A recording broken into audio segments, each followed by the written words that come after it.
My own son left me at the airport in Rome without a passport, without money, and without a ticket home, and then sent me a message.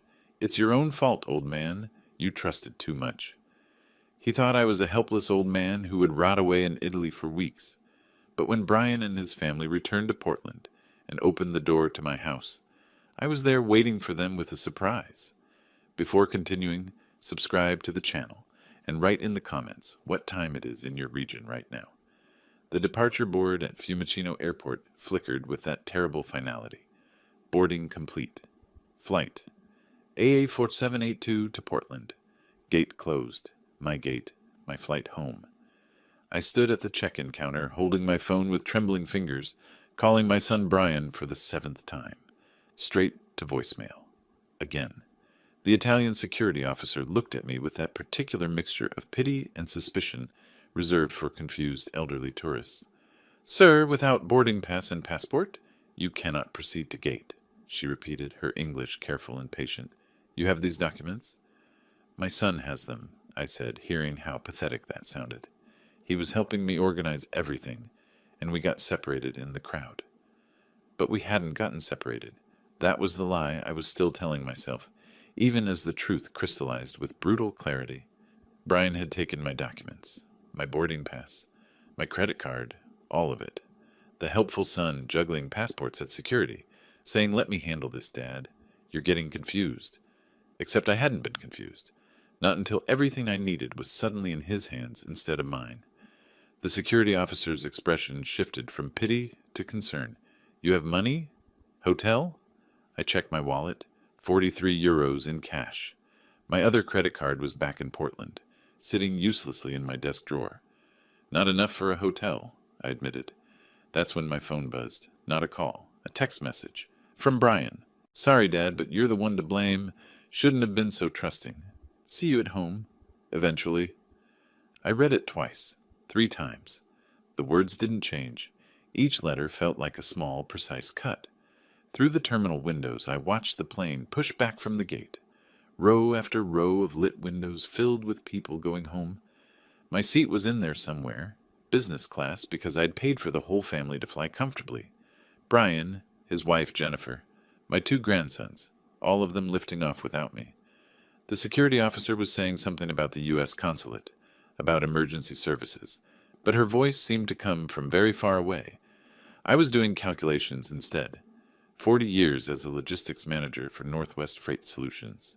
4 decades of solving supply chain crises, rerouting shipments when hurricanes hit, finding solutions when everyone else saw only problems. This was just another problem, a particularly personal one, but still solvable. "Accidental," my son had said when I'd handed him my documents at security. "It's so crowded, Dad. Let me keep everything together."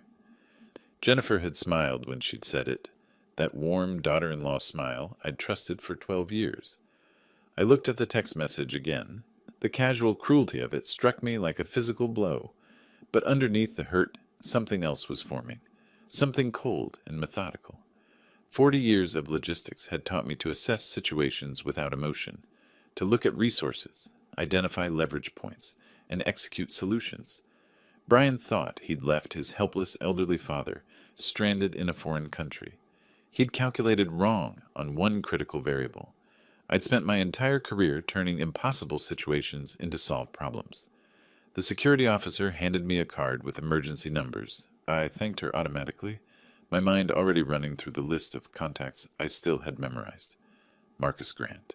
We'd worked together for 15 years before he'd transferred to Rome operations. Last I heard, he was coordinating cargo flights through Fiumicino. I found a plastic chair near the terminal windows and sat down, watching planes take off into the evening sky. Each departure felt like a timer ticking. Brian had at least 10 hours before he'd land in Portland. Maybe he thought that was enough of a head start, but my son had forgotten something important. He'd grown up hearing my work stories, the time I'd gotten a temperature-controlled shipment of vaccines from Mumbai to Seattle in 36 hours, when the original route collapsed. The pharmaceutical emergency in Frankfurt I'd solved with 3 phone calls and a cargo plane. He'd heard those stories at dinner tables for years. He just never thought I'd apply those skills to my own family. I pulled up my email on my phone. The battery was at 40%, but that was enough. I started typing to Marcus, keeping it simple and direct. Then I opened a new message to someone else, a lawyer in Portland named Gloria Washington. I'd seen her advertisements in the senior community newsletter, specializing in elder financial abuse by family members. Urgent consultation needed. Returning July 20th. Suspect attempted conservatorship. I hit send before I could second-guess the word attempted. Because that's what this was, wasn't it? Strip the old man of his resources, strand him, make him look incompetent. Then swoop in with legal paperwork about diminished capacity. The departure board updated. Another flight to the United States, but not for 6 hours, and I didn't have a ticket anyway. I had 43 euros, a phone at 40% battery, and a growing understanding that my son had planned this. The question was, how long had he been planning it? 3 months ago, on a Wednesday evening in April, I'd made spaghetti carbonara for the family, my specialty, learned from a supplier in Bologna during a business trip 20 years back. I've been thinking, I'd said over dinner, the boys should see Europe. I'd like to take everyone to Rome, my treat, a 3-generation trip. Jennifer had looked up fast, too fast. Rome? That's expensive, Clarence. I have the money, I'd said. I'd like to spend it on making memories. Brian had been skeptical, but Jennifer cut him off. Actually, I think it's a wonderful idea. Her smile had been bright, encouraging. The boys would love it. I'd been touched by her enthusiasm, fool that I was. Now, sitting in Fiumicino Airport with 43 euros and no way home, I replayed the last 5 days in Rome with new eyes. How Brian had consistently forgotten his wallet at the hotel, making me pay for everything. How Jennifer had photographed each transaction on her phone. For our memories, she'd said, but she'd been careful to capture the receipts, hadn't she? At dinner 2 nights ago, Jennifer had said to Ethan, my 7-year-old grandson, Grandpa's house is so big. Wouldn't it be nice if we could fix it up? But it could be worth so much more, Brian had added. That Laurelhurst neighborhood, Dad. Houses there are going for close to $1 million now. The look that passed between them should have warned me. But I'd been too busy being a grandfather, buying souvenirs, taking everyone to the Colosseum and Vatican. The memories came in fragments now, each one sharp with new meaning. Jennifer taking photos of me looking confused at a train schedule. Brian recording me on his phone when I'd gotten turned around in the Borghese Gardens. They'd been building a case, evidence of incompetence. The really bitter irony was sitting in a memory from 30 years ago. Brian, at 8 years old, learning to ride a bike in front of our house. I'd held the seat steady, running alongside him, promising over and over, I won't let go. I promise, son. I'd kept that promise then, run until my lungs burned, holding him safe until he found his balance. Now he'd let go of me, deliberately, in a foreign country, with calculated precision.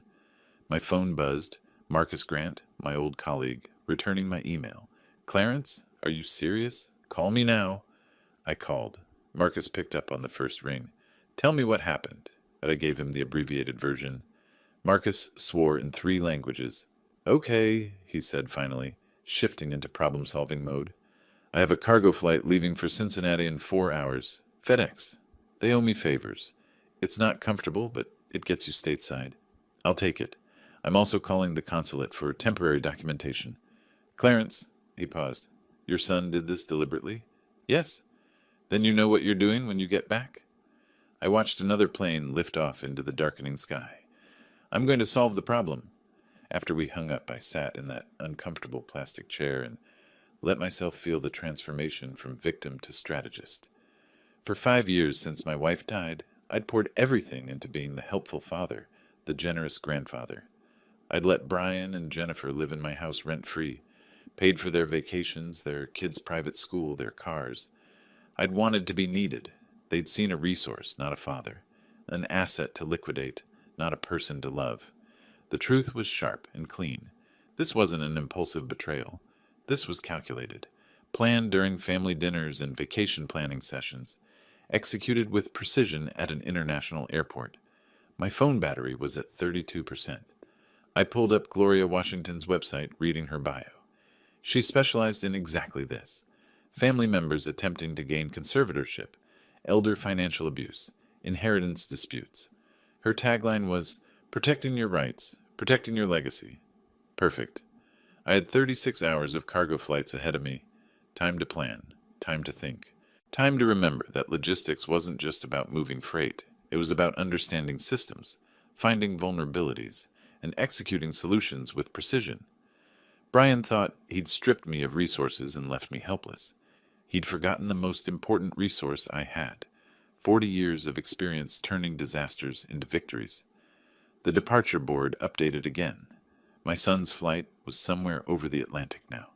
In 10 hours, he'd land in Portland, walk into my house, probably start making phone calls about conservatorship. I smiled. Not warmly. My wife used to say I had a shark smile when I was solving a particularly difficult problem. "Marcus," I said when he called back with the cargo flight details, "one more favor. Can I borrow your phone to send an email? Mine's dying." "Of course. What do you need?" "I need to schedule an appointment with a lawyer for the day I land." There was a pause. Then Marcus said quietly, "Give them hell, Clarence." "I'm going to give them something better," I said. "I'm going to give them a lesson in logistics." The cargo terminal at Fiumicino was nothing like the passenger gates. Industrial, utilitarian, smelling of diesel and cardboard. Marcus met me there personally, a stocky man with gray temples and worry lines that deepened when he saw me. "You look terrible," he said, gripping my shoulder. 36 hours in cargo holds will do that." I managed a tired smile. "But I'll look better than Brian when I walk through my front door." Marcus had everything arranged. Emergency travel documents from the consulate, boarding clearance for the FedEx flight, even a thermos of coffee. "The crew knows you're coming. They'll get you to Cincinnati, then you connect to Portland. Total time, about 36 hours. "Perfect. Clarence," Marcus hesitated. "You're sure about this? Your son—" "My son left me stranded in a foreign country with 43 euros to my name." I kept my voice level. He sent me a text message basically gloating about it. "So yes, Marcus, I'm very sure." While we waited for boarding clearance, I sat in the cargo office watching families through the window. A father helping his daughter with her backpack. A mother buying her son gelato at a kiosk. Normal families. Loving families. I wondered when Brian had stopped seeing me as his father and started seeing me as an asset to be liquidated. Probably around the time Jennifer started whispering in his ear about the house's value. My house, the one I'd bought in 1995 for $180,000, now worth close to $1 million in Portland's Laurelhurst neighborhood. The house where Brian had his own bedroom with basketball posters, where I'd built a treehouse in the backyard, where I'd taught him to ride a bike. The house he now wanted to take from me while I was still alive. "Funny thing about loyalty," I said to Marcus. "You spend 40 years building it with colleagues, and it lasts. You spend 38 years building it with your son, and apparently it evaporates somewhere over the Atlantic." Marcus shook his head. "I've got 3 kids. Can't imagine." "Don't." I cut him off gently. "They're good kids. You raised them, right? I thought I did too." I pulled out my phone, looking at Brian's text message for probably the 20th time. Turns out I was wrong. The humor was coming back, that sardonic edge I used when crisis situations got complicated. It was a defense mechanism, my wife used to say. When things got bad, I got funny. Dark humor, gallows humor, whatever kept the panic at bay while I worked the problem. "You know what's really amusing?" I said. "Brian heard all my work stories growing up. Every dinner table crisis I solved, every impossible situation I navigated. He just never considered that those skills might apply to family situations. He underestimated you. Spectacularly." I smiled, and it wasn't a nice smile. He thinks he left a helpless old man behind. What he actually did was give me a 36-hour head start on planning my response. The cargo supervisor called my name. Time to board. Marcus walked me to the plane, a massive Boeing 767 with its cargo bay open like a whale's mouth. Inside, pallets were strapped down, packages sorted by destination. My seat was a fold-down jump seat near the front, typically used by cargo supervisors on international flights. Not business class, I observed. Not even close. But it gets me home before Brian expects me. That's worth more than legroom. The flight was loud, cold, and profoundly uncomfortable. But I'd spent the first half of my career in warehouses and cargo facilities. This was familiar territory, even if I was 67 instead of 37, and it gave me time to think. I pulled out the small notebook Marcus had included with the coffee, old habits from our logistics days, started making lists. Not emotional lists, but strategic ones. What did I know? Brian had my documents and credit card. He'd left me stranded. He'd sent that text message. And from the email I'd sent Gloria Washington, I was betting he'd already started legal proceedings for conservatorship. What did I need? Legal protection, evidence of his actions, a way to secure my assets before he could touch them. What were my resources? Gloria Washington, a lawyer specializing in elder abuse, my own 40 years of experience solving complex problems, and most importantly, the element of surprise. Brian thought I was stuck in Rome. He thought he had time to build his case, to position me as incompetent and confused. He was probably calling friends right now, talking about his poor father who couldn't even handle an airport. The mental image made me laugh, a sound that got lost in the engine noise. Let him tell that story. Let him build that narrative. The contrast when I walked through my door, fully competent and very aware of what he'd done, would be devastating. By the time we landed in Cincinnati for the connection, I had a plan. Not complete. I'd need Gloria's legal expertise for that. But the framework was there. Protect the assets, document the betrayal, and teach my son a lesson about underestimating people. The connection to Portland was another cargo flight, slightly smaller but just as loud. I tried to sleep, but couldn't. My mind kept working the problem, looking at angles, considering responses. Brian was impulsive with money, but clever with manipulation. Jennifer was the real strategist, I suspected. She'd been pushing this for months, maybe years. The trip to Rome had been her idea, originally. Such a wonderful opportunity, she'd said. Wonderful opportunity to get me out of the country and strand me there. I wondered what their next move would be. Call Adult Protective Services, claim I was wandering confused in Rome, use the photos and videos Jennifer had been taking all week as evidence of incompetence. It wouldn't work. I had Marcus as a witness to my competence. I had the text message as evidence of intent, and I had 40 years of professional references who could testify that I was one of the sharpest logistics managers in the industry. But they didn't know I had those things yet, and that was my advantage. July 20th, 11:30 a.m. The cargo plane touched down at Portland International with a thud that rattled my bones. 36 hours of travel, 2 continents, and one very clear mission. The taxi Marcus had arranged was waiting. Where to? The driver asked. I almost said home, but caught myself. Stop a block before Laurelhurst Boulevard and 42nd. I'll walk from there. During the drive, I called Gloria Washington from Marcus's phone. Mine had died over Greenland. Ms. Washington? This is Clarence Hammond. I emailed you yesterday. Mr. Hammond. Her voice was crisp, professional. Suspected conservatorship attempt? Confirmed. I have evidence. Can you see me today? A pause. I have an opening at 2 p.m. I'll be there. Good. Bring everything. Texts, emails, documentation. And Mr. Hammond, if you're calling from Portland, that means you got back faster than expected. That's correct. Excellent. I could hear the smile in her voice. I love when clients take initiative. The taxi turned onto my street, and my stomach tightened. There was an unfamiliar silver Lexus in my driveway. Expensive. The kind of car lawyers drive. Stop here, I told the driver, 2 houses down. I paid him with Marcus's euros and walked slowly up the sidewalk, just an old man coming home from a walk. My neighbor Emmett was watering his lawn. Retired police detective. Sharp as a tack. The best neighbor I'd had in 40 years. He looked up and did a double take. Clarence? That you? Morning, Emmett. But Brian said you were still in Europe. Said you'd be gone another week at least. His eyes narrowed. Said you were having some difficulties. Did he now? What kind of difficulties? Memory issues, getting confused. Said you'd gotten lost in Rome. Emmett set down the hose. Though you look pretty clear-headed to me. Interesting. Thanks, Emmett. We'll talk later. I approached my house carefully, staying where the old oak tree blocked the kitchen window's sight line. Voices drifted out through the screen. Clear case of diminished capacity. A man's voice, unfamiliar, professional. And with the incident at the airport, that was Brian. Leaving himself stranded in Rome is perfect evidence. Jennifer's voice sharp with excitement, shows he can't manage his affairs. The courts take these cases seriously, the lawyer said. With proper documentation, we can file for emergency conservatorship within the week. Then you'll have control over his assets. Control over my assets? They weren't just going after the house. They were planning to take everything.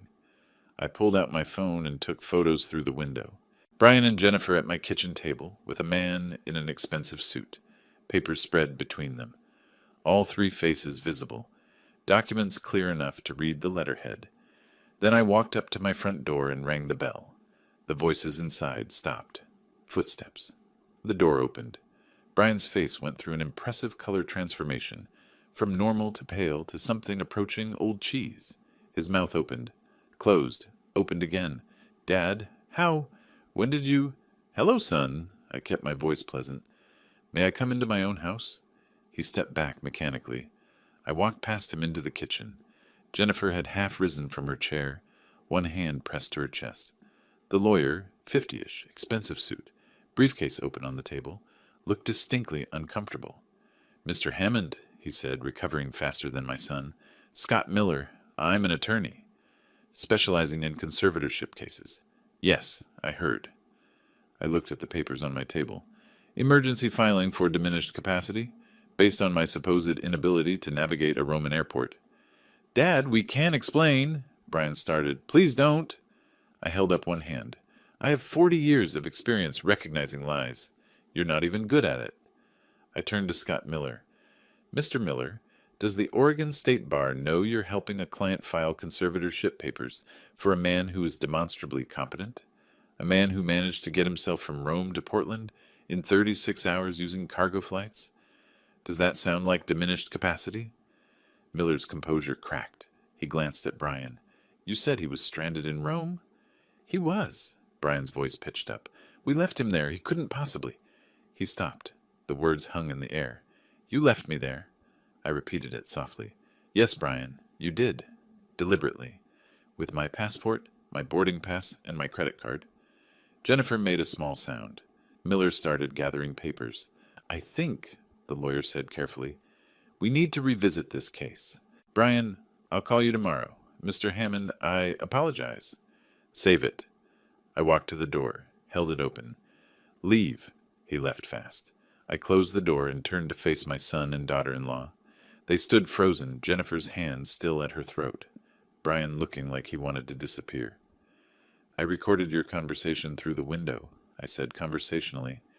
The part about leaving himself stranded being perfect evidence, all of it. Dad, Brian's voice cracked, I have an appointment with a lawyer at 2 p.m. Gloria Washington specializes in protecting elderly people from exactly this kind of financial abuse by family members. I glanced at Marcus's watch. That gives me 2 hours to shower and document everything, including the text message where you admitted leaving me stranded. Jennifer finally found her voice. This house is worth almost $1 million, and you're just sitting in it. My house, I spoke over her. My name on the deed. My money that bought it. Mine. But we've been taking care of you, Brian tried, by living here rent-free for 5 years, by letting me pay for your kids' private school, by taking a $40,000 trip to Europe. I smiled. Interesting definition of taking care of. I headed for the stairs. I need to shower and change. Don't wait up. Behind me, Jennifer started crying. Brian started making excuses. I kept walking. 36 hours in a cargo hold had given me plenty of time to think. My son had calculated that I was weak, confused, easily manipulated. He'd made a fundamental error in his assessment. I'd spent 4 decades solving problems that made his little scheme look like amateur hour. And now I understood exactly how to solve this one. After Scott Miller fled, and fled was the right word for that hasty exit, I stood in my kitchen with Brian and Jennifer, my daughter-in-law, who looked like she wanted to melt into the floorboards.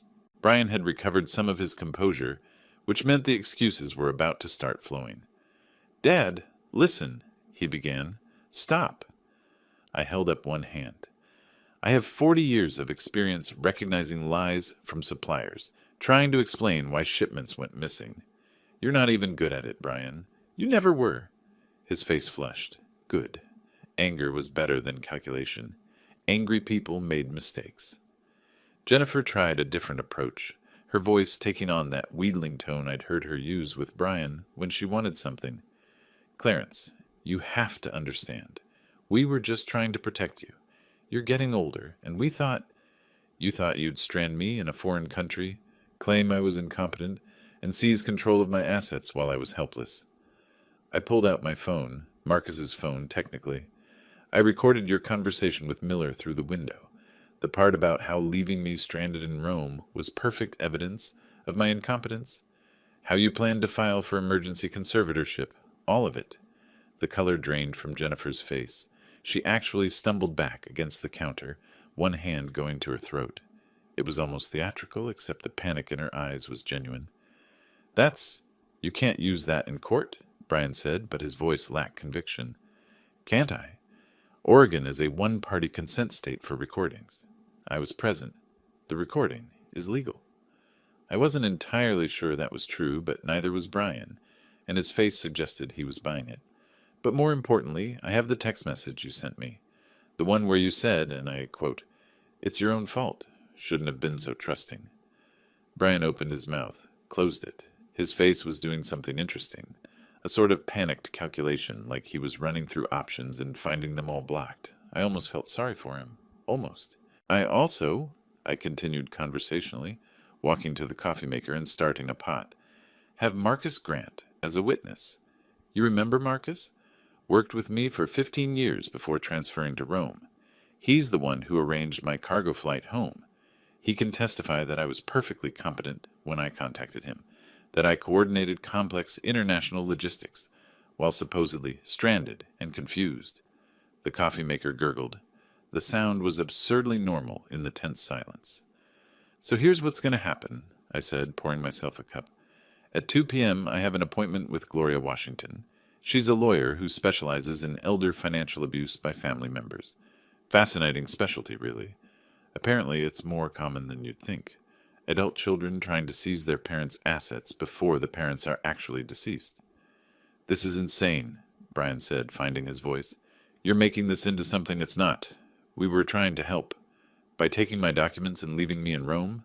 That was an accident. Was it? I took a sip of coffee. Then why the text message, Brian?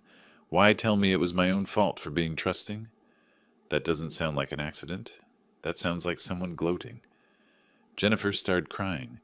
Real tears this time, not the manipulative kind she used to get her way with Brian.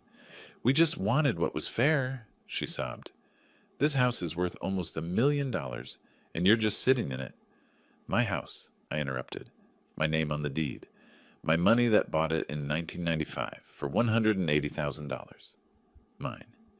But we've been taking care of you. Brian tried. I actually laughed. The sound surprised me. It was genuinely amused. Taking care of me? You've been living here rent-free for 5 years. I pay the property taxes. I pay for repairs. I paid $40,000 for a vacation you used to set me up. And let's not forget the private school tuition I covered for Ethan and Lucas. I set down my coffee cup. That's an interesting definition of taking care of someone. You wanted to help with the kids' school, Jennifer said, but her voice was weak. I did, past tense, and now I'm reconsidering every financial decision I've made regarding this family. I glanced at my watch. I need to shower and change before my appointment. I suggest you both think very carefully about your next moves, because Gloria Washington is very good at what she does, and what she does is protect people like me from people like you. I headed for the stairs, then paused, looking back. Brian and Jennifer stood in my kitchen like statues, frozen in their shock and fear. Oh, and Brian, one more thing. I smiled, and I knew it wasn't a pleasant smile. My wife used to call it my shark smile. You thought you were so clever, leaving your confused, helpless old father in Rome, betting I couldn't find my way home, betting I'd be stuck there for weeks, maybe months, while you built your case. I leaned against the doorframe. You forgot that logistics was my career for 40 years. Moving assets, including myself, from point A to point B under impossible conditions was literally my job. You might as well have challenged a chess grandmaster to tic-tac-toe. I climbed the stairs, leaving them in the kitchen. Behind me, I heard Jennifer burst into fresh sobs, and Brian swearing under his breath. The hot shower felt like washing off 36 hours of cargo holds and betrayal. When I emerged, I found my best suit, the one I'd worn to my retirement party, and dressed carefully. If I was going to war, I was going to look the part. At 1:45, I came downstairs. Brian and Jennifer were gone, probably regrouping, calling lawyers, trying to figure out their next move. Good. Let them panic. Let them scramble. I had an appointment to keep. Gloria Washington's office was in downtown Portland, a converted Victorian that had been tastefully updated. The sign outside read, Washington Family Law, protecting your rights, protecting your legacy. The receptionist showed me into Gloria's office promptly at 2 p.m. Gloria herself was a woman in her early 50s, with silver gray hair cut in a sharp bob, penetrating brown eyes, and the kind of presence that suggested she'd won a lot of courtroom battles. Mr. Hammond. She stood, shaking my hand firmly. Please sit. Tell me everything. I did. I showed her the text message from Brian, played her the recording from the window, showed her the photos of Brian, Jennifer, and Scott Miller huddled over conservatorship documents at my kitchen table, explained the deliberate abandonment in Rome, the cargo flight home, Marcus's help. Gloria listened without interrupting, her face professional, but her eyes sharp. When I finished, she sat back and steepled her fingers. Mr. Hammond, you've stumbled into a classic case of elder financial abuse by family members. The good news is you acted fast and documented everything. The bad news is they won't stop just because you're onto them. I assumed as much. They'll try to claim the text was taken out of context, that the conversation with Miller was just exploratory, that you misunderstood their intentions. She pulled out a legal pad. But here's the beautiful thing. You have multiple independent pieces of evidence. Together, with your testimony and Marcus Grant as a witness to your competence, it's damning. What do you recommend? Gloria's smile was sharp. First, we protect your assets legally. I'm recommending you immediately create a revocable living trust. This puts your assets into a trust you control completely, but it prevents anyone from seizing them through conservatorship. We'll also create a durable power of attorney, but not naming Brian. We'll name an independent fiduciary. How long? Paperwork ready by tomorrow, filed by end of business Friday. She made notes. Second, we file a police report about the Rome incident. International abandonment. It probably won't lead to charges, but it creates an official record. And third? Gloria looked up. Third is the nuclear option. You have every legal right to sell your house. It's your property. Brian has no claim to it. If you sell it, you remove their primary motivation. You also send a very clear message. I sat with that. The house. 40 years of memories. The place where Brian had grown up, where my grandchildren lived now, but also the house Brian was willing to destroy our relationship to obtain. If I sold it, I said slowly, how fast? In Laurelhurst? With the right realtor? A week, maybe 2. List it slightly above market for serious cash buyers. Tech workers, probably. Google and Intel bring in people with money and tight timelines. I thought about Brian's face when Miller left. The panic. The desperate calculation. How much time? I asked. Before he tries something else? Hours, maybe days. He'll find another lawyer, one less ethical. He might try to file an emergency petition claiming you're a danger to yourself. He might try to freeze your accounts. Gloria's voice was matter-of-fact. Your son is panicking, and panicking people get desperate. Then we move faster. I made my decision. Prepare the trust documents. Find me a realtor, someone discreet, someone fast.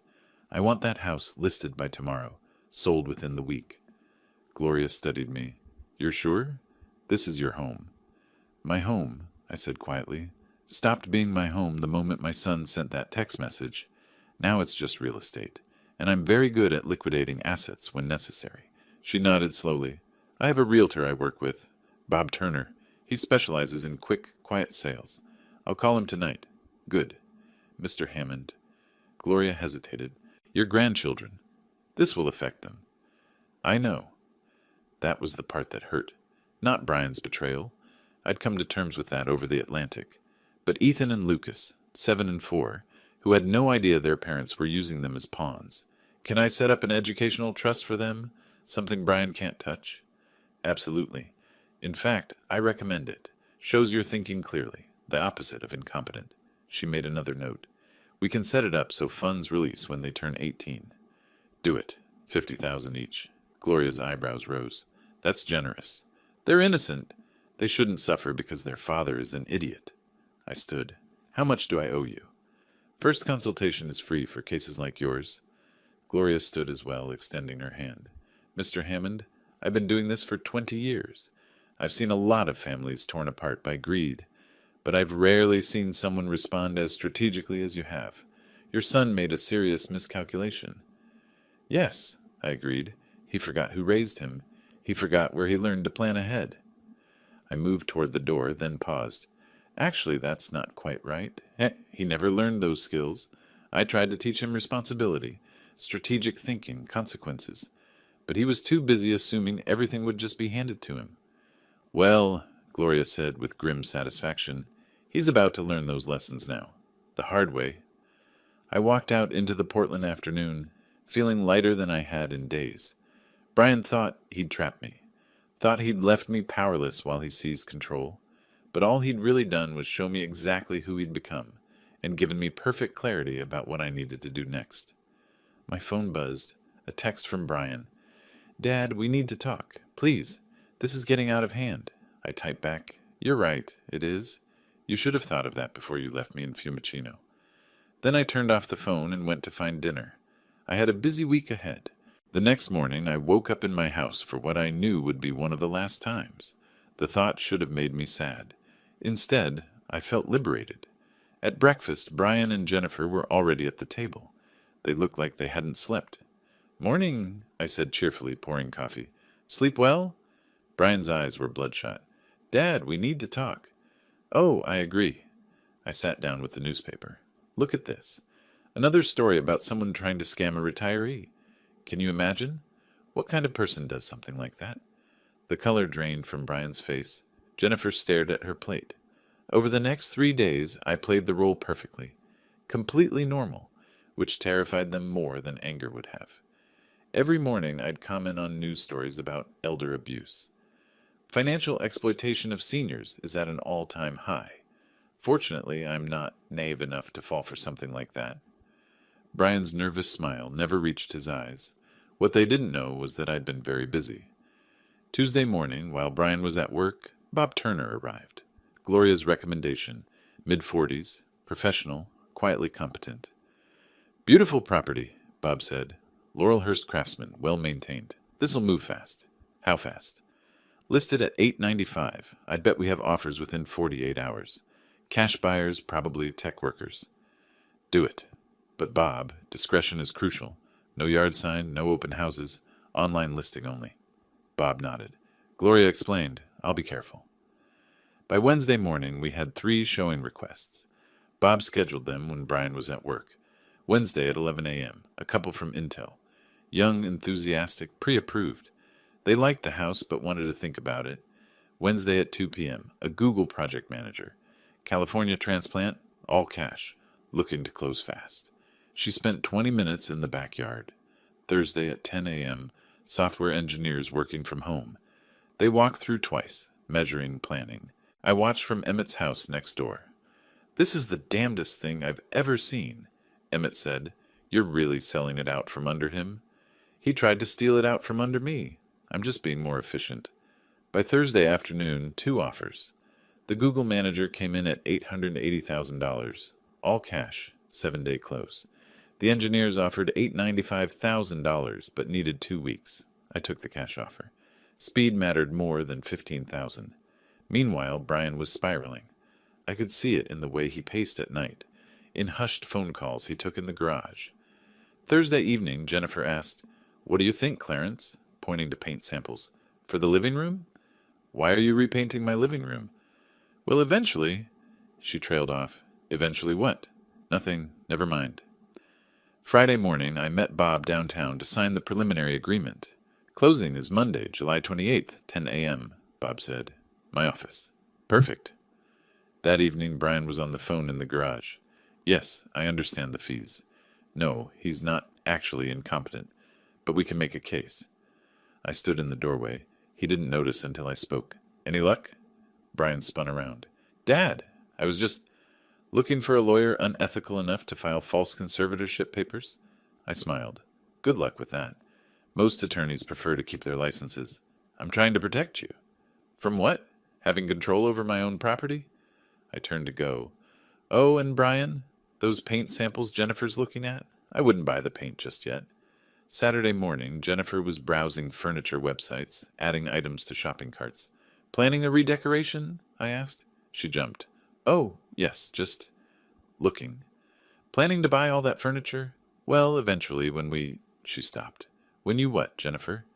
I sat down across from her. Let me give you some advice. Don't count your chickens before they hatch. And definitely don't start shopping for furniture to put in someone else's house while they're still living in it. Her face flushed. This isn't fair. Isn't it? I stood. From where I'm sitting, you've been living rent-free while planning to take my house. Those look like very different things.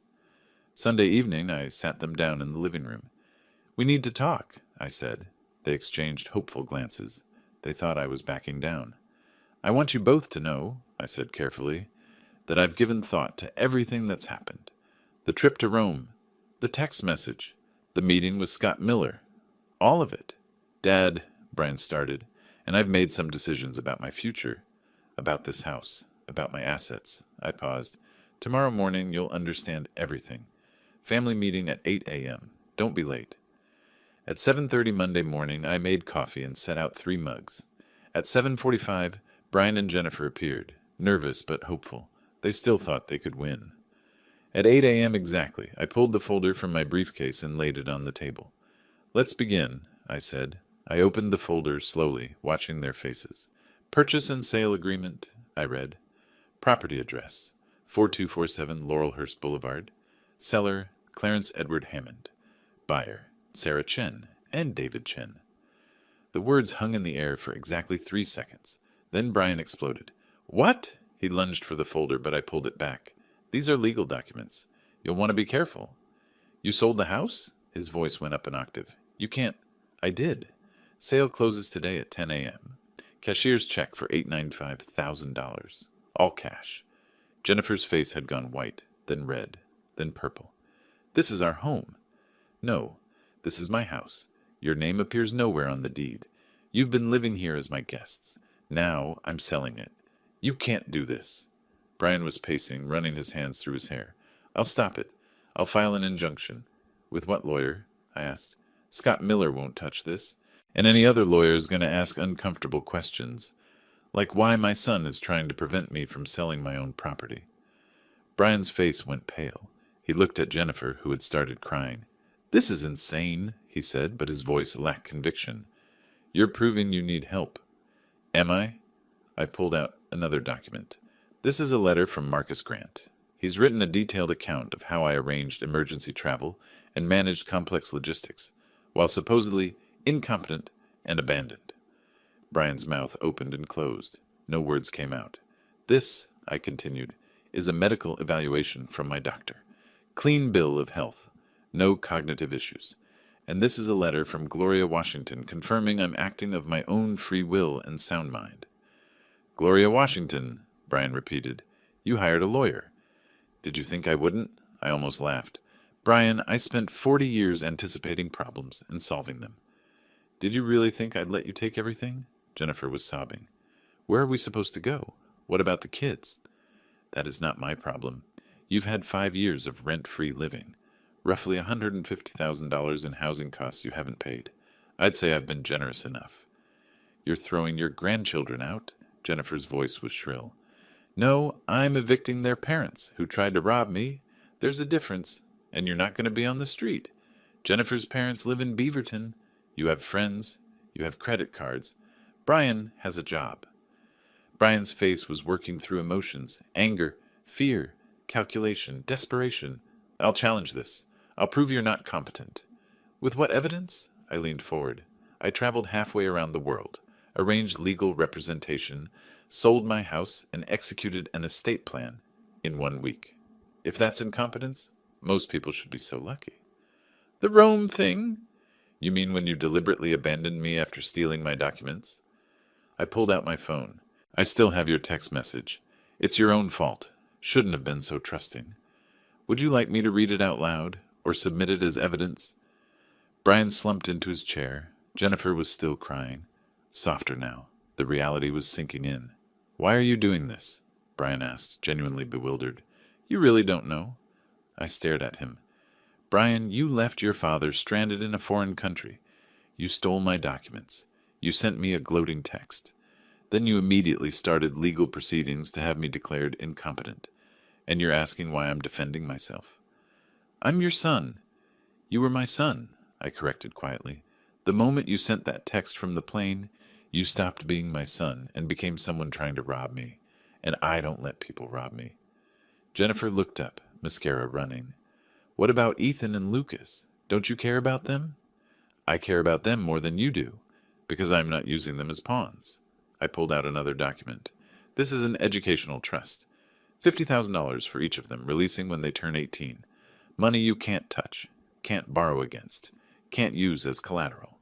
Brian's head snapped up. You're giving them money but kicking us out? I'm giving innocent children a future their parents tried to gamble away. Yes, I gathered the papers. You have until 9 a.m. to pack and leave.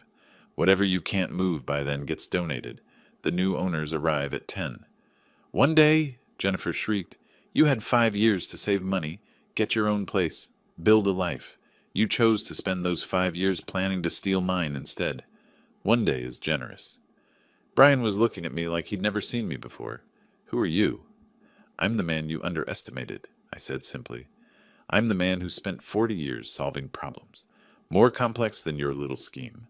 I'm your father, or I was until you decided I was worth more to you as a victim than as family. I stood up, gathering the papers. 9 a.m. I'll be at Emmett's house if you need me. I suggest you start packing. As I walked to the door, Brian called out, You'll regret this. I turned back. Will I?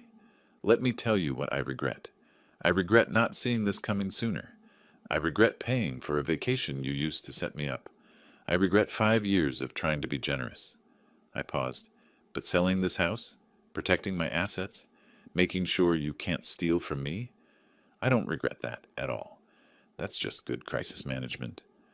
I left them there, in the house they'd tried to take, sitting among furniture they'd never own, surrounded by paint samples for walls they'd never repaint. Tomorrow it would all be someone else's, and I'd be free. Tuesday, July 28th, 9 a.m. I stood in Emmett's driveway, coffee in hand, watching the chaos unfold at my house, my former house. Brian and Jennifer were hauling boxes to a rental truck parked haphazardly on the lawn. Every movement was frantic, desperate. Jennifer dropped a box, and china shattered inside. She screamed something at Brian. He yelled back. Their voices carried across the quiet morning street. Ethan and Lucas, my grandsons, sat on the front steps looking confused and scared. 7 and 4 years old.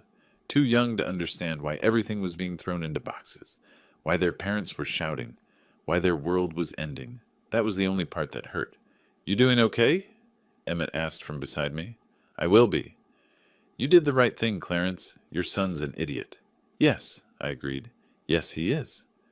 At 9:30, I walked across the street. Brian saw me coming and his face twisted with rage. He dropped his box and stalked toward me. Come to gloat? He spat. No. I came to say goodbye to my grandsons. He started to object, but Jennifer grabbed his arm. Let him, she said quietly. Her voice was hoarse from crying. She looked broken, aged 10 years overnight. Hair unwashed, mascara smeared, wearing yesterday's clothes. Good. I knelt down next to Ethan. His eyes were red from crying. Grandpa, why do we have to leave? The question hit harder than I expected. I took a breath. Sometimes grown-ups make bad choices. Your dad made some very bad choices. But Ethan, I want you to know something. I pulled an envelope from my pocket. This is for you. Don't open it until you're 18. Promise me. His small hand took the envelope. What is it? It's your future. A gift from me to you. Your parents can't touch it, can't spend it, can't take it away. It's yours. I looked up at Brian, who'd gone pale. Tell him. Brian's jaw clenched so hard I heard his teeth grind. It's money. For college. $50,000, I said to Ethan, in a trust with your name on it. Because you're innocent in this. You and your brother both. Brian lunged forward. You can't. I already did. Gloria Washington set it up yesterday. Try to touch it, and you'll be in court so fast you won't know what hit you. I stood up. You gambled everything on a stupid plan. You lost. But they shouldn't pay for your greed. Jennifer was crying again, that ugly, desperate crying that happens when reality becomes unavoidable. Brian looked like he wanted to hit me. His hands were balling into fists, releasing, balling again. Instead, he picked up another box and threw it violently into the truck. More breaking sounds. Careful, I said mildly. That's your stuff now. I don't have to care about it anymore. At 9:55, a silver Honda pulled up. Bob Turner, my realtor, climbed out, followed by a younger couple. The Chens, Sarah and David, both in their 40s, dressed in comfortable weekend clothes, smiling nervously. Mr. Hammond, Bob said warmly, right on time. Shall we head to my office? I nodded, then turned back one last time. Brian and Jennifer stood by their half-packed truck, frozen, watching the new owners walk up to the house, their house now, with joy on their faces. Sarah was pointing at the garden. David was examining the craftsman details. The look on Brian's face was exquisite, utter disbelief melting into horror, melting into pure, impotent rage. His face had gone from red to white to mottled purple. His hands were shaking so badly he couldn't hold his box. His mouth worked soundlessly. Jennifer had both hands over her mouth, tears streaming, watching another woman walk through the door of what she'd called her house for 5 years. This can't be happening, I heard Brian whisper. This isn't real. Dad, this isn't real. But it was. It was gloriously, perfectly, finally real. Good luck, I said to them pleasantly. You're going to need it. Rental market's tough in Portland. At Bob Turner's office, the signing took 20 minutes. Sarah and David were delightful. They had a daughter starting at Reed College. They loved the neighborhood. They had plans for the garden. The previous occupants? Sarah asked. They were good to the house? They were tenants, I said carefully. The house is sound. You'll love it. Bob handed me the cashier's check. $863,000 after commissions and fees. I looked at it for a long moment, feeling the weight of 40 years of memories dissolving into numbers on paper. Worth it. No second thoughts? Bob asked quietly. None. Outside, I saw Brian's rental truck pulling away. Overstuffed, badly packed, lurching down the street. Jennifer was in the passenger seat, face in her hands. The boys were somewhere in back. I didn't wave. Mr. Hammond? Bob's voice pulled me back. Everything all right?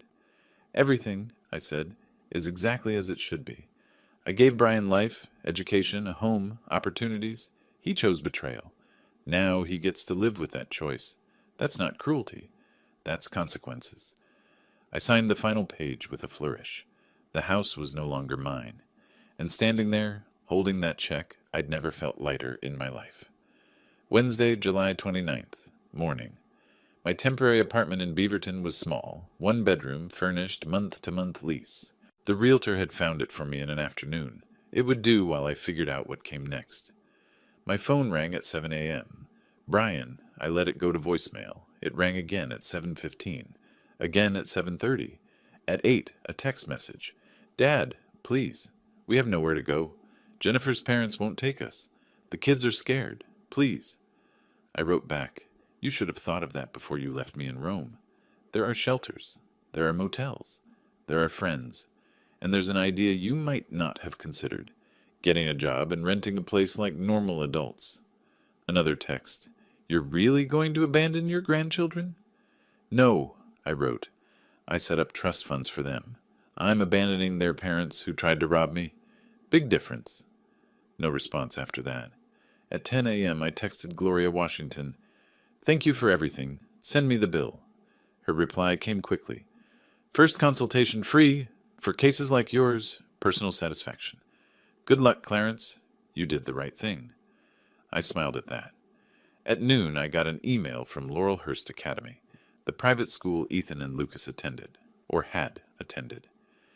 Dear Mr. Hammond, we regret to inform you that Brian Hammond has an outstanding balance of $15,000 for tuition. As you're listed as a reference on the account, we wanted to notify you before taking collection action. I stared at that for a long moment. Brian had been using my future inheritance as a guarantee, had probably been telling people he'd have the money any day now when the old man finally kicked off. I called the school. "This is Clarence Hammond. I just received your email about the outstanding balance." "Yes, Mr. Hammond. We're sorry to involve you, but I'll pay it. Wire transfer today. But I need you to understand something. Never accept Brian Hammond's guarantees again. If he enrolls his children, it's cash up front, or they don't attend. Put a note in your system." "Mr. Hammond, that's very generous, but you're not obligated. I'm not paying for Brian. I'm paying so my grandsons don't suffer for having an irresponsible father. There's a difference." After I hung up and arranged the transfer, I sat on my small balcony with coffee, watching the Portland skyline in the distance. My phone rang. Marcus calling from Rome. "Clarence, how did it go?" "I sold the house, kicked them out, set up trusts for the grandkids. It's done." Marcus laughed. "I always knew you were the best crisis manager I ever worked with. Though I have to say, this is a hell of a crisis to manage." "Some crises are personal," I said, "but the principle is the same. Assess the situation, develop a plan, execute without emotion. And now? Now I look forward. I lost a house but gained peace. Good trade. That's the spirit. Listen, if you ever want to visit Rome again, proper visit this time, you let me know. I'll show you the city, right? I might take you up on that, Marcus. Thanks for everything."